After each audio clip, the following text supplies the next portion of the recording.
Hi hello friends, నేను మీ Vijaya. Welcome to my channel.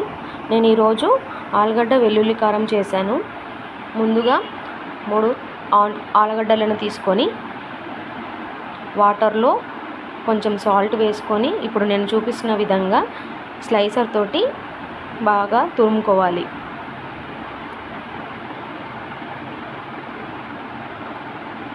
ఈ విధంగా తురుముకున్న తర్వాత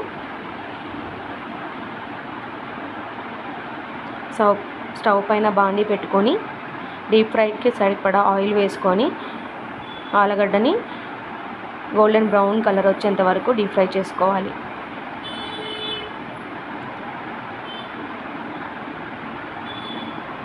ఆ తర్వాత ఒక మిక్సీ జార్ తీసుకొని అందులో 3 స్పూన్ల కారం, 1 స్పూన్ సాల్ట్, 1 స్పూన్ జీలకర్ర, 1 స్పూన్ ధనియాల పొడి, ఒక వెల్లుల్లి గడ్డను రెమ్మలు ఒక గడ్డను వేసుకొని అలాగే ఇప్పుడు డీప్ ఫ్రై చేసుకున్న ఆలుగడ్డను కూడా అందులో వేసుకొని మిక్సీ పట్టుకోవాలి.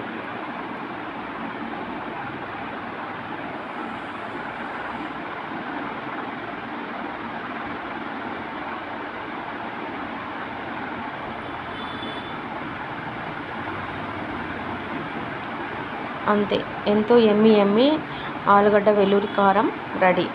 ఇప్పుడు ఈ రైనీ సీజన్లో